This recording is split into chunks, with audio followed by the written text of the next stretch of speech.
Hey there, gamer guys and gals. Today we're reviewing Monster Jam Steel Titans 2, and it's from THQ Nordic and Rainbow Studios.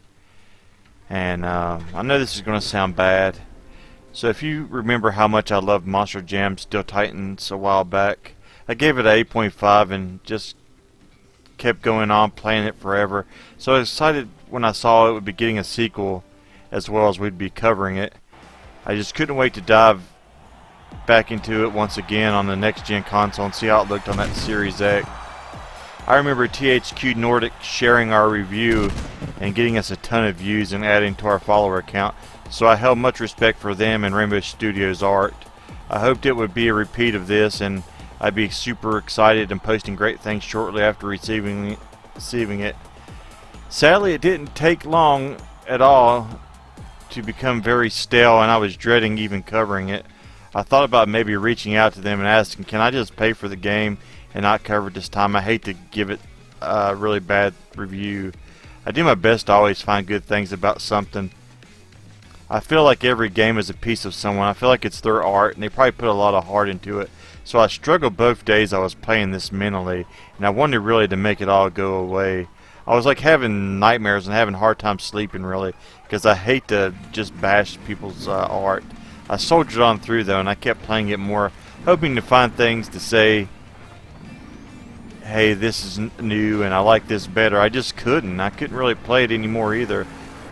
I'm one of those people who have to finish a game to cover it. I feel like I give it its time and see how it grows on me. I feel every game deserves that. This one, to be honest, I was done in the first couple hours. If I had paid for this, I probably would have been asking for a refund. I kept playing longer though. I probably put about 10 to 15 hours in it, and my thoughts never really changed. I felt the way I felt after playing it the first 2 hours. After wasting 8 more hours, I felt like I wasted my time and I hadn't experienced anything different the entire time. It just felt like a repetitive grind. Kids love monster truck games, we all know that, and the appeal of playing with generic trucks and drivers just isn't there.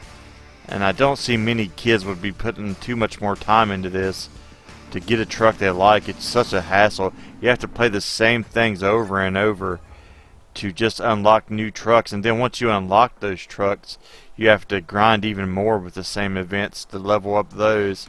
I really like the first game's way of doing things. You could buy the trucks you wanted and buy the upgrades you wanted. This takes all that out of your hands. I actually liked Monster Truck Championships way better, where you had like a staff of people and you purchased things, and I don't know, it just felt like a whole better experience. I can see though, if you paid $40 for this, you might feel like you get your money worth as far as like how much gameplay. There's a lot of replay. You're going to be grinding and grinding and grinding, but it's not fun, so I really don't see you enjoying that either. So the way it plays this time, you have 5 different open worlds. You will spend a lot of time trying to find hidden objects. Each one of those unlocks a different truck, and the different open worlds have different different looks and feel. You have Camp Crushmore, that's the starting one. Bark Park, it's made up of like dogs. Highlands, Haunted Forest, which is like ghosts, like Scooby-Doo looking place, and Wasteland. In all of these you can find 2 different trucks. You can find 5 hidden objects and unlock one, and then there's 5 hidden objects that you have to go to each one of them with a different truck to find, and you find like a legendary truck. And you still have the same generic drivers though. If you know monster trucks, you know how important the drivers are to the fans. They sit there, they sign autographs, they talk to them after events. They're a huge presence in the sport, and to me the generic looking drivers just doesn't do it for the game. Yeah, they were in the first game, but it wasn't much of a thing. I overlooked it. This time though, I just had to really bring it up. You know, I think it's time that they get their due. They are important to the sport, and they need to be in the games. Even if you can't put them all because it's too expensive, there should at least be some in the game thrown in there give you missions to run out in those open worlds. That would have made the open worlds more interesting. You know, they sent you out to do things. They taught you things. You know, they should be part of the game. And I hope next time some of them make their way into it, because they are important. You have 17 arenas as well.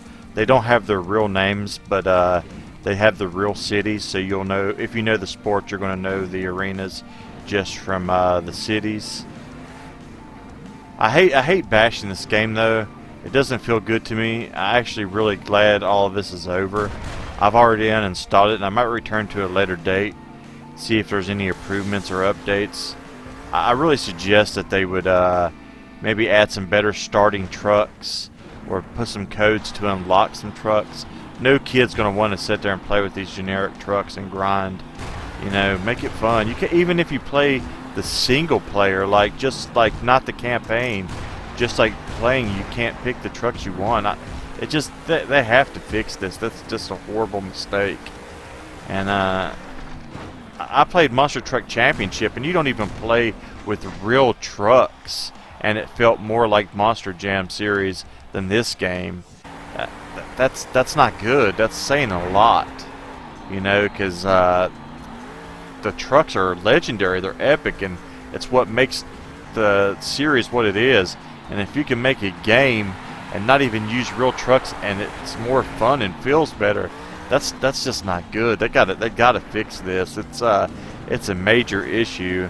You know, my pros though, I'll give it some pros. It looks beautiful in the open worlds, especially on the Series X. Like when you're looking over the lake and seeing the rainbow, it looks great.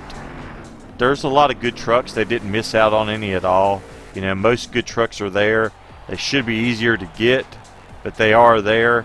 It has replay value if you, I guess, if you enjoy it. I won't be putting more hours into it unless they fix it. It's not a bad price. It's only $40. The cons are way more. It just feels repetitive, grinding, like you're grinding, and it's lifeless. They could have done better with the music. The music's kind of weak. The live events just don't live up to the real sport. It feels like they focused more on the fantasy aspect in the open worlds than the reality of actual Monster Jam. Another con, I'm going to say it again, the drivers need to be shown some love. And me, it's just a boring game, and it's a huge step down from the first installment. I gave it a 4.4. I know that's low, and I can't believe I'm doing that, because I love the first game so much that the score is almost half. It shows there's a real problem, and I hope that they can iron it out, because I would love for this to be a good game. I would love to come back and do this review over and say, hey, this game's better than the first one. I don't know if that's going to happen. I don't know if they're just going to leave it there, or if they're going to improve on it. We'll see, I guess. Hopefully it's the latter. I hope they do improve this game, because I want to enjoy it as much as I did the first one. You know, I hate that I only played this a short time and then I was already done with it. I really, it just leaves me saddened. I hope they iron all this out, and I hope they make it some improvements, and I hope I can reinstall it and have a good time with it. But like I said, I'm only giving it a 4.4. It just feels lifeless and just is uninspiring and boring to me. Thanks for watching, guys. Thanks for the support, and I'll see you next time. Sorry for the negativity.